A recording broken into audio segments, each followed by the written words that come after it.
Ladies and gentlemen, welcome to Jordan Drew the Sports Crew, a bonus episode here on a fine Wednesday. No Drew's College Athlete Spotlight. No, that's next Wednesday. This Wednesday, Drew Skyberg and Jordon Lawrenz, that is me here today to discuss the disappointing ending to the Green Bay Packers season. But we're not just going to talk about the ending. We're not even going to talk much about the ending. We're going to talk about the season as a whole, the 2021-2022 Green Bay Packers season. Drew, there's a lot of question marks heading into next year with all the free agents, the cap room, the coaching. We're going to talk all about it, and this is going to be a fun time. Yeah, you bet. It's going to be a great episode here. Although the disappointing ending, we got to still point out the positives of the year. You know, all the things that were good, like Rodgers winning back-to-back MVPs is fourth now. So there's going to be... Well, hopefully. He'll win it. Hopefully. He's got it. You never know. Tom Brady might sneak in there. They pity him because he's retired now. Maybe he is, maybe he isn't. I don't know. That was just something that crossed my mind. Let's start at the there's not a whole lot to say about preseason. You know, Packers were 0-3, right? And some people were freaking out about this, Drew, and I tell people preseason doesn't matter. Like, I don't care that we went 0-3. Yeah, preseason, just getting guys into shape, getting, those practice squad guys, seeing, who's capable of making the starting roster. 53-man. So 53-man indeed. First game was on September 12th, but we're going to be talking about some of the transactions, some of the things that went on. If you listen to our Brewer season recap, this will be very similar to that. The first one, September 4th, Corey Bojorquez and a 7th-round draft pick were acquired from the Rams in exchange for a 6th-round draft pick. So right out of the gate, getting ourselves a punter. And you know what? We were going to grade some people throughout the episode. Drew, let's grade Corey Bojorquez right now. I feel like he was a solid punter. He shanked one or two, but I don't think he did a whole lot bad. It's a solid grade for him. I'd go BB+. I think Bojorquez, he did his job this year. He did a great job. I mean, it's special teams was a disaster, which we'll talk about, but he was a bright spot. Yeah, I was going to say Mason Crosby, he did well for the most part, had a little bit of a down spurt, but Bojorquez, best part, easily best part of it. So now we got to talk about this Saints game. 38-3, week one, Packers down 17-3 at the half. Aaron Rodgers' worst game of the year, not even close. No touchdowns. His QBR, 39.7. He was 15 of 28, 133 yards, 2 interceptions. Jordan Love came into this game where he was 5 of 7 for 68 and 19 rushing yards for A.J. Dillon. Aaron Jones, 9 rushing yards. And receiving, Devonte Adams, 56 yards, 32 for Randall Cobb. And, man, I mean, we'll get to talking about Randall Cobb a little bit here soon enough. But when we talk about some other guys in grading, but if we're not going to grade games, but if we had to grade this one, that would be a solid F. This was the worst start to a season imaginable. And at this point, people were putting the blame on Rodgers. They were saying this is his fault. He hasn't been in it. Big question mark. But thankfully, they rebounded well. But during week one, we talked about it on the podcast. We weren't going to overreact. However, that was a rude awakening to start the year. Yeah, and like you mentioned, if we were doing awards, worst game of the year definitely goes to week one. Yeah. Not even close. This game was terrible. Nothing went right. Nothing. No. And it was allowing Jameis Winston to have 5 touchdowns combined for himself. That was something you did not expect going into this game. And yeah, they just got outplayed. But as we said, relax. Yes, exactly. That's what the Packers did. That's what us fans did. And look what happened, regular season wise. Went great. Aaron Rodgers has 111.9 passer rating on the year. So he certainly improved on that rough start. And he only had 4 interceptions. He only threw 2 interceptions the rest of the year, not counting week one. This man is so efficient. And we got day off, played Monday night. So September 20th, 35-17 win on Monday night over the Lions. And if you want to talk about this Monday night game at all, you can. However, the next big thing was on the 21st, Packers released Jace Sternberger. So this was interesting. Tight end move. Sternberger's gone. We didn't really know what we were going to have. And then just 4 days later, Daphne, tight end, goes on IR. It was later in the season where Robert Tonyan ends up getting hurt and missing the rest of the year. But Jace Sternberger getting released, I guess in the long run, we could have used him. However, DeGuara and Lewis, they were fine. They did their role well. They just weren't any Tonyan. Yeah, exactly. And this was just going back to that first game, or now week 2, we're talking.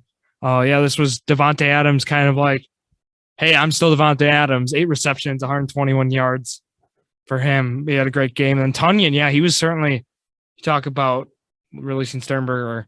Yeah, I think DeGora still played well this year. Yeah. So he had a highlight at Detroit, week 18, was there with a tight end screen touchdown. But you know, this game was a great rebound game. I think it was really how I thought of it too is the Devondre Campbell kind of coming out party.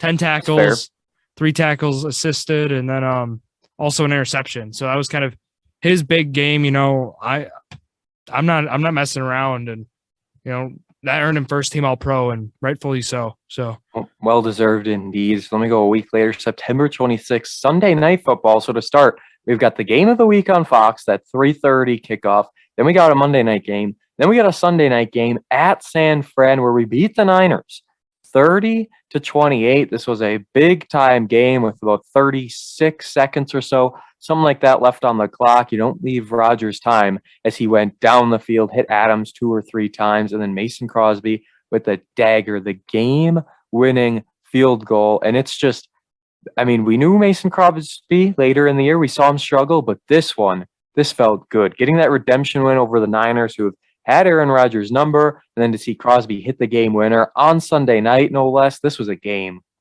For sure. Yeah, Packers, you know, looking back at this game before the playoffs, you were like, hey, we can beat this team. We already beat them at their place. But now looking, yeah, kind of good one at the time, for sure. At the time it was. We know what happened with the Niners later in the year. But next game, then we're going October 3rd, beating the Steelers 27-17. This is one of those situations where this game never really felt too close, but the other team hung in there. You know, we had a lot of Packers games like this where they felt dominated, one-sided, but at the end of the day, the Packers were giving up a little late and ended up beating Big Ben's team by 10 points. So it really didn't matter. But the day before this game, MVS was placed on injured reserve. And MVS he has some injuries going on all season, and it's not the best look, but Packers get a win over the Steelers, beating Big Ben for the final time. Any comments on this one at all? Oh, yeah, you mentioned this game. Certainly felt like Packers were in control, but it wasn't a good showing by this Packers team. This should have been a 2 or 3 score game, I felt. I think that, you know, Big Ben being his last year, like this, it shouldn't have been a 10-point game. And it was, plus playing at home too. I just remember, I'm like, how is this only, like they hung in there the whole game. This is, yeah. I remember I believe there were some special teams issues in this game too. Like Probably. Yeah, you could say, you know, the whole year, but I think this is when it started to become alarming was this game actually. So Packers were down 7-0 at the end of the first quarter, and then they put up a 17-point second quarter. That was their quarter last year. That's when they really went off. So they were up 17-10 at the half, then get a 10-point third quarter. They're up 27-10, and not the Vikings. Steelers get a touchdown, but they don't come out with the win, which is really all that matters at that point in time. And now, after that Steelers game, that was on October 3rd. On October 6th, 3 days later, Rasul Douglas signed off the Arizona Cardinals practice squad, and this was the big pickup of the year. Rasul Douglas, so crucial. And 3 days later, Jair Alexander goes down on IR, and this was not good. We were missing a lot of key players, but Jair going down certainly raised a lot of questions. However, the Packers beat the Bengals 1 day later, 25-22. Drew, I'm going to say right now, this was my game of the year for the Packers. 25-22 win over the Bengals in overtime. This was the great kicker debacle, whatever you want to call it. About 4 or 5 missed field goals before Mason Crosby finally makes it. And this is Evan McPherson we're talking about. This is a man who's 12 of 12 in the postseason, who ices games left and right. He missed a few in this one. Packers get the win in overtime. Aaron Rodgers versus Joe Burrow, an all-time classic. Who knows if we'll ever see it again. Could have saw it in the Super Bowl potentially, but we didn't get to see it. And now, I mean, what a game. What a game. And there was a lot of stress in this one. Yeah. And if you talk game of the year, for me, this was the most thrilling game of the year. It wasn't probably the the best win for the Packers this year. It was certainly, it felt like, this was a game they should have controlled. Oh, yeah. Best win is coming up soon on Thursday night. Oh, for sure. Yeah. But this is just another, they beat 3 of the 4 teams who played in the championship Sunday. So, which is always a sore subject to bring up, but they beat both. They'll be able to say they beat the eventual Super Bowl champ because both the teams in the Super Bowl they beat. That's true. This is McPherson's worst game. This was Crosby's worst game. It ended up being that, and that made it wild. It ended up being a cold streak for Crosby as well. You could see he got in his own head, but Packers get another win at Chicago, 24-14, a nice win for Green Bay. But at the end of the day, we're still waiting 2 weeks from now, the big Cardinals win. Do you have any comments at all on the Chicago Bears game at all? Not a whole lot of memories from this one. Well, the one thing with this game was, with Montgomery was out at the time, Khalil Herbert really kind of took over. It was kind of rushing was a problem, like the defense against the run. There was that streak where they had some issues, and this is kind of where it started. And kick returns, they allowed, the average was like 30 yards a kick, which I don't know what you make of that. And then even the Steelers game that I mentioned. Yeah, that was a sign all year. Special teams. This also was the game where Aaron Rodgers said, "I still own you." That was when this one started. Yes. Justin Fields at quarterback. I don't know. I'm still not really sold on him. He didn't look too good. He could run against us, just like any running quarterback. 24-10 win the next week over the Washington football team. I was announcing a volleyball game, I believe, during this one, but I ended up watching it at home later that night. And I mean, it's a fine win, but again, like you're only beating Washington by 14. Feels like this could have been a lot more. Defense played very well that game, but again, it was the football team's offense that's not that exciting. So good win, but 2 scores. Oh, well. Yeah. Oh, well, a win is a win at the end of the day. I should mention that game was on the 24th. On the 23rd, Josh Myers was placed on IR. So another key player lost for this team. And then things began to go downhill. We've got MVS, right? So he was on IR. Okay. And then Devonte Adams goes on the COVID list on October 25th. 1 day later, Allen Lazard goes on the COVID list. Rodgers is out his top 3 receivers ahead of a crucial Thursday night football game. I believe the 6-1 Packers against the 7-0 Cardinals. Yep. And, everyone's counting Rodgers out. They're like, well, this Cardinals team is unstoppable. Rodgers doesn't have any of his receivers. Arizona's at home. Certainly they're going to win this game. They didn't.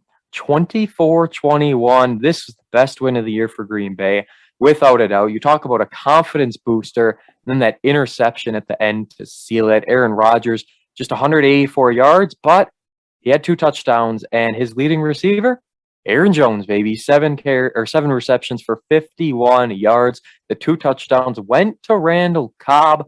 Really good season for Randall Cobb. When he got to play, I mean, he had some hit or miss games, but he did big things, and this was his game of the year. 78 yards on the ground for Dillon, 59 on the ground for Aaron Jones. And like I said, the ceiling interception, Kyler Murray seemed like he was primed to get his team right back in it. And if not win the game, at least tie it. And nope, a walk-off INT. And man, that had to feel good for Rasul Douglas.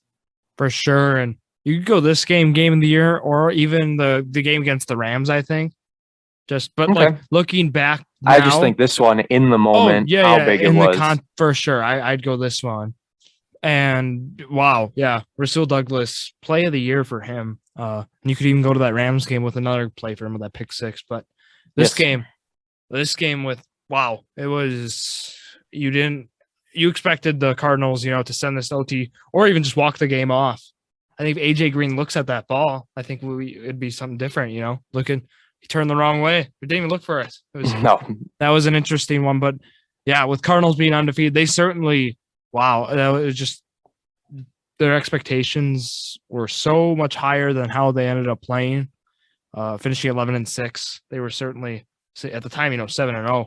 You certainly thought they would be the 1 seed for sure, and the Packers end up beating them out in the regular season by 2 games, even plus that tiebreaker. So it would have been 3. But win of the year for Packers, and it was Sunday night, right? Thursday night. Or Thursday night game. My bad. Yeah, it was Thursday night. I knew it was. Oh yeah, it was Joe Buck. It was a big time night game. My bad. Yeah. Well, that you can get mixed up anyway. So let's move on to November. Allen Lazard comes off the COVID list, and then 4 days later, Devonte Adams comes off the COVID list. But sticking on November 1st, this is when Robert Tonyan went on the IR and Kylan Hill went on the IR as well. So that's interesting. That's the third running back for the Packers. Obviously, when you've got a combo like Aaron Jones and A.J. Dillon, you don't really need a third, but it's always good to have that little pocket man. And Kylan Hill went out on the IR for the year. And then 2 days later, Aaron Rodgers goes on the COVID list. This is when the whole world blew up about everything here. MVS comes off the IR 3 days after this. Blake Bortles, the whole situation with him where we get him back as a backup to Jordan Love. It was the Jordan Love show at Arrowhead on November 7th, a 13-7 loss. I mean, only holding the Chiefs to 13 points is remarkable. They just blitzed Jordan Love every single play. He had no time to get the ball out. He made a few decent throws. It took him a while to get going. It took Adams a while to get his catches. But once they did, I thought Jordan Love did just fine. Everyone was quick to harp on him and yell at this kid and say this, that, and whatnot. But, man, at the end of the day, 19 of 34, 190 yards, a touchdown and interception. I mean, that's not bad. And you relied on your run game, 20 carries combined between Jones and Dillon, 53 yards for Jones, 46 for Dillon. They got that touchdown in the fourth quarter. They were down 13-0 at the half, kept it that way all the way basically until the end where they get the touchdown. And obviously, we wish we could have had this one back, but at the end of the day, we still had the 1 seed, so it didn't matter. It was a good test for Jordan Love. And my favorite part of this game was when they showed his mom in the top of the nosebleeds. She was literally Rosie at the very, very top of the stadium. They could not have given her worse seats. Well, this game, I mentioned they beat 3 out of the 4 teams. If Rodgers plays, it would have been 4 out of the 4, which, yes. And you can say, this and that, what ifs, but just a bummer with the whole COVID situation and how Rodgers ended up missing this game. But like you said, in the long run, it really didn't cost them in terms of their seeding. They still ended up where they want to be, but not a good show. And you mentioned it was okay for Jordan Love. And I don't think, he played good enough for them to win. And then they didn't win. Look at the defense only surrendering 13 points to the Chiefs. And Patrick Mahomes played in this game. So look at that. But at the time, was a struggling Chiefs offense. If you look, they really heated up after this game, I feel, because they had that really rough patch at the start of the year. Mahomes was throwing 1 to 2 interceptions a game. And he cleaned it up in last half of the year, but in the regular season. But this game was a tough one to watch for Packer fans. Low scoring, and Love really couldn't see. It didn't seem like he could put a drive together either. They would stall out. But again, we can't judge this though. Is the one thing I totally agree with you. Always on is look at Aaron Rodgers' stats the first 3 years of his career. They compare just as well to Jordan Love's. And I think they're even worse than Jordan Love's. A little bit, I think. I think I've seen those stats on Twitter. So we like to retweet our stats of the week on there. So yes. If you ever want to see those, JD Sports Pod. Yes, we do put them on there. Most of the ones we retweet, we don't mention on the pod. So they're like Twitter specialties, I guess, Twitter exclusive stats of the week. So let's move on. 1 day before the Seattle Seahawks game, Aaron Rodgers comes off the COVID list, ends up a 17-0 win over the Seahawks. Man, the Seahawks team was bad. Like there was just I don't know if you could find anything good about them. And when Russell Wilson goes 20 of 40 for 161 yards and 2 interceptions, man, that's not good at all. I feel bad for Seahawks fans this year, but Rodgers comes back and gets the win. Yeah, this was a good win for the Packers. It was a really boring game. Both touchdowns scored in the game, both in the fourth quarter for the Packers. So it was really 3-0 end of 3. This game was in that, not really. It's another Rodgers this was one of his interception games too, which is interesting. He threw one of his picks in this game, but Dillon had the 2 touchdowns. This was kind of his game, and credit that defense. They played amazing on him, on Russell Wilson, Rashawn Gary. Talk about a guy having a great year. He is one of the most underrated pass rushers in the league right now, and he played so well this game. Yeah, that's kind of my thing with this. It's another one where they were up 3-0, and it felt like they were dominating the game, and they're only up 3 points. But then they lose the next week. Packers lose for their the third time of the year. Third and final loss came at Minnesota to the Vikings. This was a good game. Not the best game for Packers, but just a good football game to watch as a fan. And they left way too much time on the clock. Aaron Rodgers with an absolute bomb to MVS for the big touchdown with probably 2 minutes left, somewhere around there. And then Kirk Cousins, boom, game-winning drive, seals it with a field goal, turned into a shootout, and overall just a very enjoyable football game, even with the loss. And it is a division loss, which sucked, but Packers still won the division pretty easily and clinched that 1 seed. So like we said, another one of those games where in the long run, didn't really matter too much, but you're losing to the Vikings, so that's never fun. Yeah, I think coming in, Packer fans knew they'd lose one game in the division. Yes. They just didn't know where, because that's just bound to happen. These are professional athletes. Any given night, anything can happen. And yeah, this ended up being the game. Vikings just played very well at the end of the day. Kirk Cousins played exceptional. His QBR was hovering around 140, if you talk about. And then it's just good combination. Dalvin Cook and Justin Jefferson at the end of the day were kind of the guys who really hurt this Packers team, especially Justin Jefferson on those deep routes at the end of the game. Came up big. But yeah, it was that. I believe it was a field goal at the end that sealed it, right? Because it was that game-winning field goal. Mm-hmm. Yeah, MVS had a big game, mostly because that 75-yarder. Adams played well still, shocker. He played well all year. But it was, keep in mind now, Robert Tonyan and Torrey ACL, he's out for the year. That would have been weeks before this already even. So they've been rolling with DeGuara now for a few games at this moment. So he had 2 receptions, 37 yards, and a touchdown. But yeah, overall, decent. It was offensive showing, I'm saying. And it just, at the end of the day, kind of defense was what happened. But this was a good Vikings offense because Thielen was still there. So before the injury.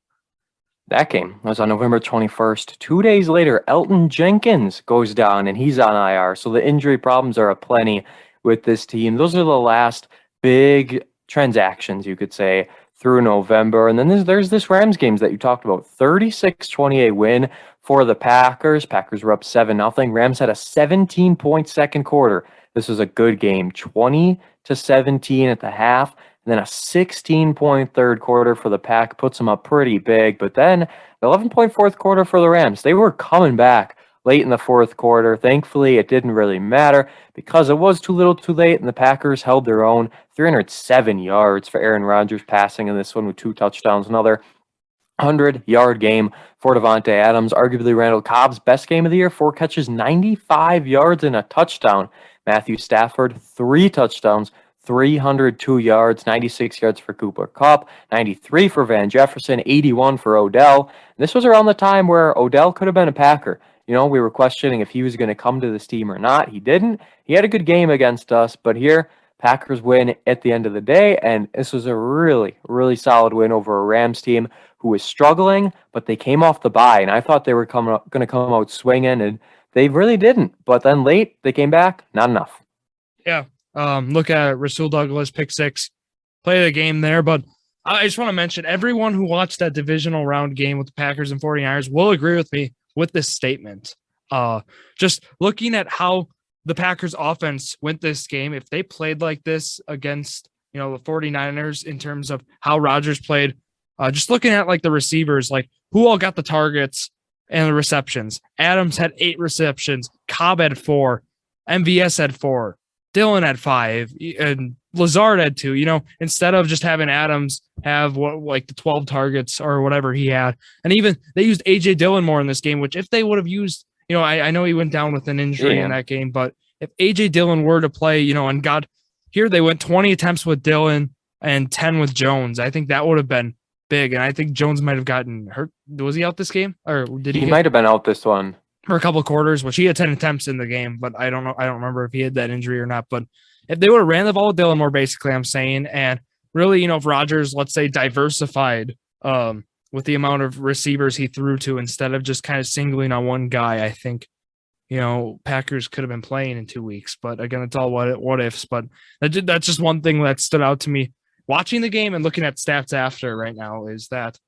Wow, it could have been a lot of Devonte Adams, that's for sure. I mean, that's his guy, right? It's always going to be, but at the end of the day, you kind of got to question when it's too much and when you can look around a little bit more. This Sunday night football game, Packers, Bears, oh my goodness. Bears up 3-0 after the first quarter.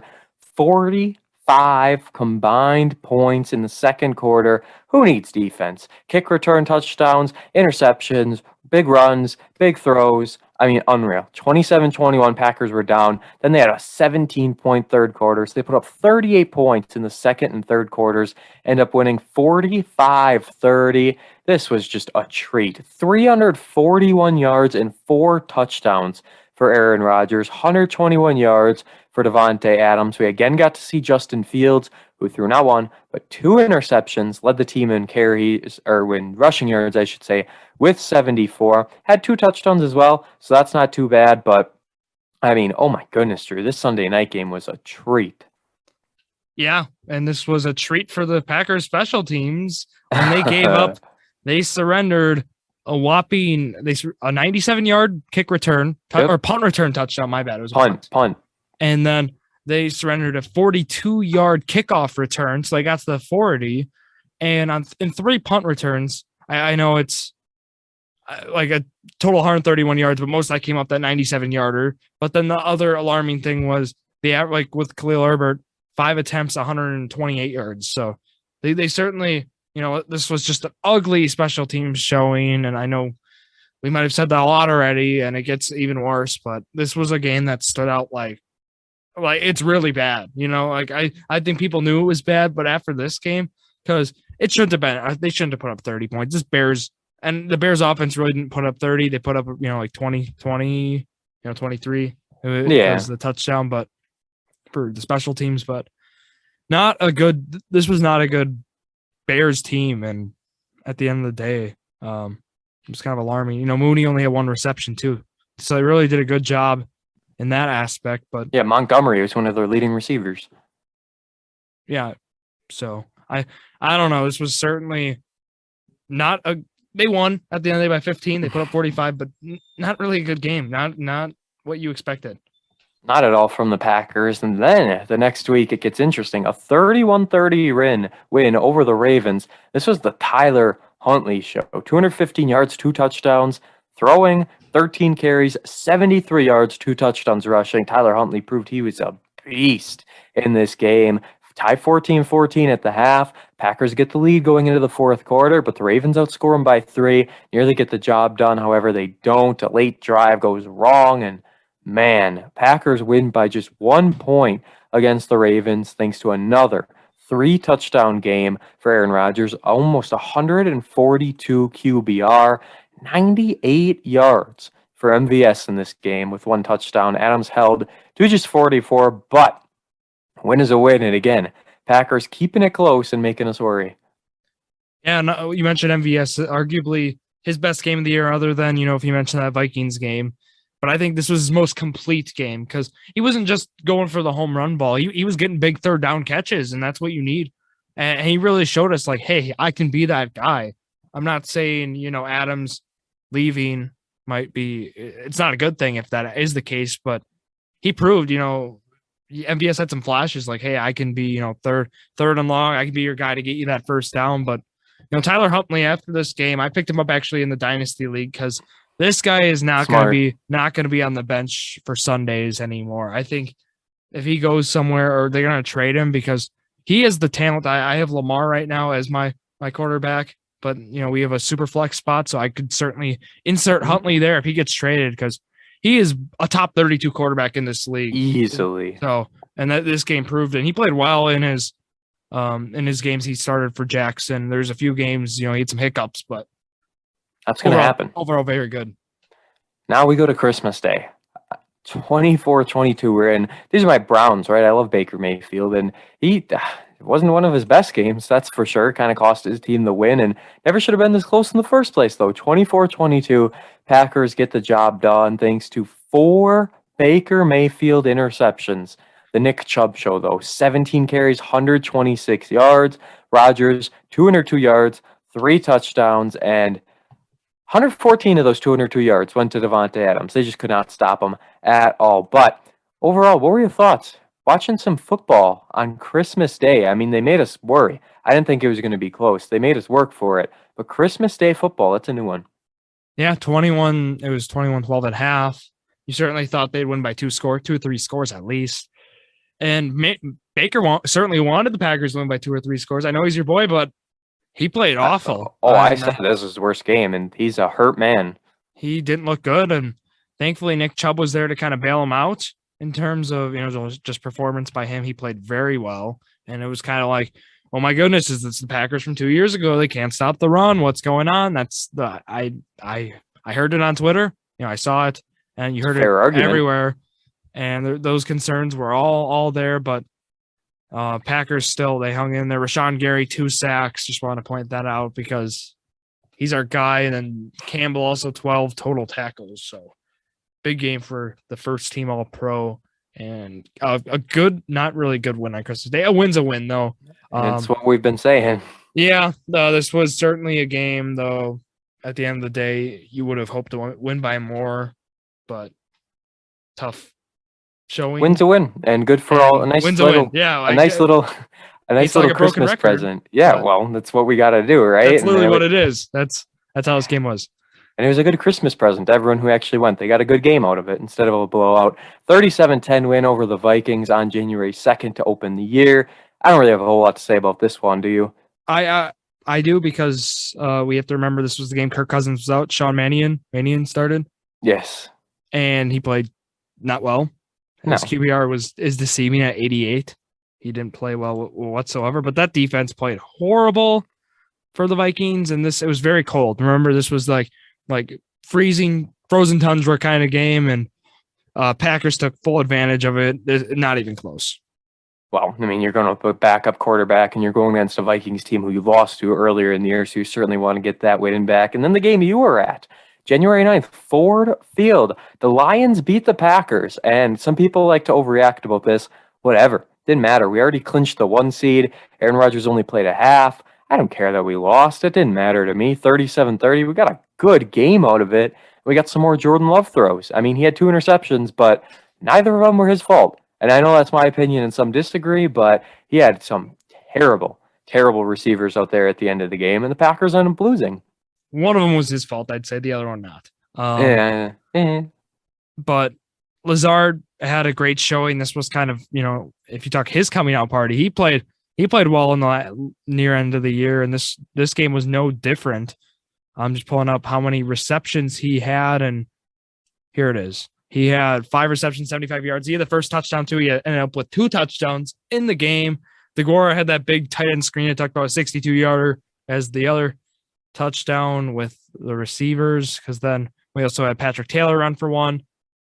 But overall, this game doesn't really mean much. Lions killed the Packers with 2 trick plays. Actually, one of them was the kind of like the same kind of trick play. Just ran twice. They were awesome. They were great. They were good, and it was awesome to see them in person too. But I don't know. I was there, and Lion fans, they were cheering like they won the Super Bowl. And in reality, they just lost out on the first overall pick. So I was like, what's everyone doing cheering? It didn't make any sense. I was just looking around, just kind of confused. I'm like, do they know what they just did?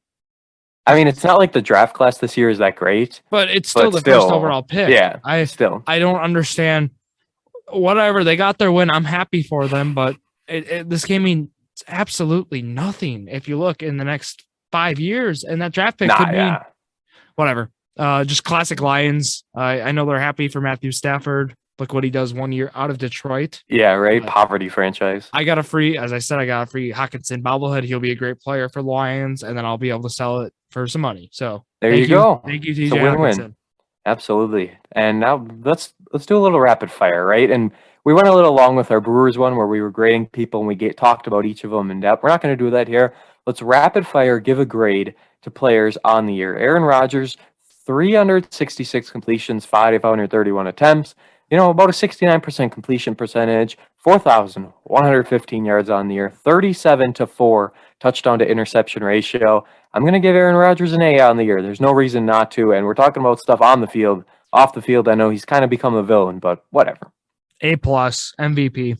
Deal. Well, he should be MVP, but it's one bad game. And if they count that against him, they got to remember that Tom Brady got shut out by the Saints as well. So A.J. Dillon, the leading rusher for this team, 803 yards, 5 touchdowns, 5 rushing touchdowns for A.J. Dillon. Did he overperform Aaron Jones, and what's your grade for him? I'll go A-, and I'll keep it brief. I wanted Aaron Jones. I actually wanted them to have Aaron Jones walk last year because of how Yes, me high I too. was on Dylan, and he proved it this year. So that's my reason for A-. Just a tough runner, and he's a guy you need, especially out in cold weather. Oh, absolutely, especially late in those games. But 100%, I agree with you. They signed Jones for a 4-year deal for big money, and it's like, what's the point?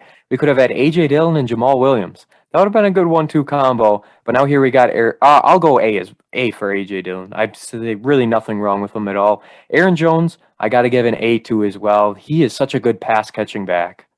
I'm gonna go A- too because I can't give them too high Makes of a sense. grade. I think they both deserve the same grade.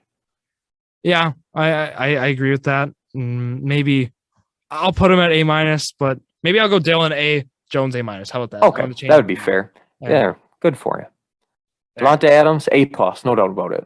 Yep, A+ for me. I mean, what else are you going to do to Devonte Adams? Allen Lazard. So we'll do a few of these receivers. Allen Lazard, 513 receiving yards on the year, second on the team, 8 touchdowns as well. Allen Lazard is a stud, and in my opinion, MVS is more of just a deep ball threat, and that's where Lazard comes in because he can get the middle routes and the median, things like that. I'll go B+ for Lazard. B+ for me, more balanced receiver. Yeah. MVS gets a solid B for me. I mean, he is what he is. He's hit or miss, make or break. Yep, B, and I think he's a potential breakout candidate next year. Him and Lazard are my two. Absolutely. And then Randall Cobb. A lot of his season got cut short due to the injury, but he had 5 touchdowns, 375 yards on the year. I mean, I can't go too high on him. C+ maybe. I was hovering around B-, C+. It just he didn't get the ball thrown a lot to him when he was out No, there too. And it didn't really make sense. part of it, you could say him not getting open, but yeah, I'll go with that too. C+, B- range. Just he showed the flashes, but sometimes it just wasn't there. Now, we're not going to grade any defensive players, but if you had to give me your best ones on the year, I think Eric Stokes did phenomenal for his rookie season. He made some mistakes, but obviously that's going to happen. Eric Stokes, Rasul Douglas, no doubt about it, came on the team and just absolutely changed everything. And then I feel like Campbell's got to be in there as well. That's probably my top 3. I'll go. So I'm going to go Rashawn Gary. I'm going to give 4. Sorry. Rashawn Gary That's fine. and Kenny Clark. I got to give those 2 guys. Okay. And, Jair Alexander didn't play a lot, so it's hard for me to say him. Yeah, that's why I threw him out. Rasul Douglas and Devondre Campbell. So I'll go those 4 guys. That's fair indeed. And you know what? We got to give a little credit, actually, to Kevin King because he didn't do too bad this year. I mean, he wasn't great. He certainly has so many better options, but I wouldn't give him an F like I did last year. Yeah, you're right. If we want to grade him as a player, I'd go CC-. I'm not saying. Yeah, I was going to go C-. I still prefer Stokes over him, but there's a reason Packers re-signed him for 1 year. I know people were upset about it. He's a solid corner in the NFL. Yeah. And you can't just let that guy walk for the price they paid him. So at the end of the day, I'd go C. Yeah, I mean, like you said, you're not going to rely on him as your top guy. And if you don't have to pay a whole lot, then he's fine. So we're going to talk here about the future now. Green Bay Packers obviously lost Nathaniel Hackett. He's going to the Broncos, caused a lot of speculation of if Rodgers is going there as well. And then Adam Sinovich, offensive line coordinator. He's now the offensive coordinator. He comes up, and it's going to be interesting to see how he does. He deserves it. He had a tough job this year with that O-line, which was constantly changing. So it's going to be a breath of fresh air. Now to not have to worry about that and just focus solely on the offense. These are the coaching changes we know of right now. Obviously, Matt LaFleur is not going anywhere. Brian Gutekunst isn't going anywhere. But we have these changes so far. Losing Nathaniel Hackett is not the end of the world. It's not great. But now we got to look ahead because this offense next year, whether we have Aaron Rodgers or not, it's going to be different probably because you go from Stenavich to Hackett. I'm sure they're going to keep some things, but there's going to be some changes. Yeah, you could say that. I just think, LaFleur's the one calling plays here. So I don't think we're not going to see, something drastic. No. I think there could be different strategy, but at the end of the day, this guy was the O-line coach. So whatever you want to make of that, I think. That's what I'm saying. It's kind of interesting. It's like, well, what are we going to get? Yeah. Maybe I'm thinking this could be all speculation, but you bring in a guy more O-line, offensive line minded, odds are you're going to see kind of more running implemented in the office, more kind of scheme style, traps, counter, all that stuff you see might be more implemented. And that really might help a guy like AJ Dillon, Aaron Jones in terms of fantasy value, in terms of stats. And that might be good for this team. And the whole idea might be in fear of losing Rodgers. You might have to maybe focus more on the run, which I still want to talk about, where look at the teams that we've seen win Super Bowls, like we've seen that Rams team with Jared Goff as quarterback. Jimmy G's made Super Bowls. Yeah, right. It proves you do not need a good quarterback you need an average quarterback to make the Super Bowl. And that's why, Nick Foles, he played very well when the Eagles won the Super Bowl. But that team overall was just balanced, and that's why the Packers, they have the defense and they have the weapons where they could be that balanced team and still compete. That's why I'm still not worried about this team. No, it's just a matter of Rodgers or not, and then how do we move on? Because do you have any other coaching comments, or can we talk about these free agents? And you hit like Luke Getsy also to the Bears. Yes, that one as well. Yeah, so that was a great hire for the Bears. It sucks that we lost him to a division rival. Smart hire for them, making him the old coordinator. But that's you hit on all the coaching. And now here we go, free agents next year. Boy, are there a lot of them. We're going bottoms up. So Kurt Benkert's a free agent. Well, whatever, right? I mean, that's whatever. Josh Nijman, I should say. He played some big minutes in these games this year. He's going to be a free agent, as is MVS and Alan Lazard, along with Dominique Daphne. So 2 receivers and a tight end coming up in the free agency. Chris Barnes, he's going to be a free agent. Malik Taylor, I'm not mentioning all of them, just some of the main ones. Equinemius St. Brown is going to be a free agent. Obviously, Rasul Douglas and Corey Bojorquez. Tyler Lancaster is going to be a free agent. Lucas Patrick, Devontre Campbell, Shandon Sullivan, Robert Tonyan, Kevin King, and Devonte Adams. So there are a lot of moving pieces. And I guess let's start with who are the priorities to keep? Because obviously, I still think if Adams goes, I don't really see Rodgers staying unless they can make a whole lot of moves to make him happy. Adams is asking $30 million a year. And the Packers, they find themselves $46 million over the cap. Second most by a long shot. I mean, the Saints are 76 mil, which isn't even, that's just unreal. Packers are 46, and then the Cowboys are 21. So we have a lot of money that needs to get distributed and fixed up. And with Devonte Adams at your number one priority, asking $30 million a year, oof. Yeah, problem for that. And the market, they value him around 26 million. So I don't know if he's going to get that. I think, if he signs, he's certainly worth whatever he needs to be paid. I think looking, priorities, Adams stands out. Look at the defensive guys who are also on unrestricted free agents, and those guys, Devondre Campbell, of course, Rasul Douglas. Those 2 guys are going to be people you have to get back, I think. Sullivan. Yeah. And then also Dennis Kelly, getting those offensive linemen. Maybe a guy like Tyler Lancaster you let walk. He certainly still played some good minutes. Lazard's also a guy. I know he's restricted free agent, so you should get him back. I think they'll sign him. And MVS, or they might let him walk. We don't know. I would let Equinemius St. Brown walk, but if you're going to let MVS walk, then I guess you should probably try and keep St. Brown. You got to keep. Yeah, I think pick 2 of those 3.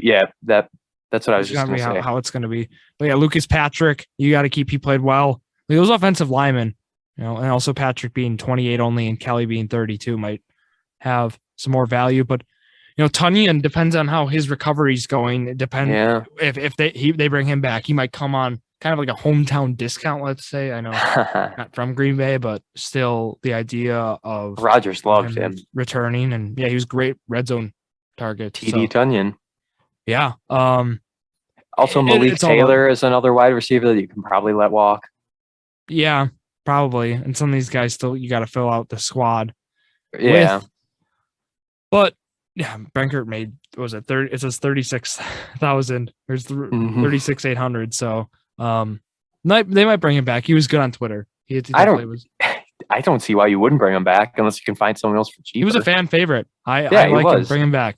But it's all about Adams right now is the main priority. Adams, and then like 1A is like Douglas and Campbell, I think. A lot of those defensive ones are key as well. But Benkert, when he finally got to go out and take the knee, Rodgers is like, let him take the knee. Then he goes out and he posts a picture on Twitter of like the little white stain on his knee. That was great stuff. And also, Corey Borquez, punter, bring him back, right? Yeah.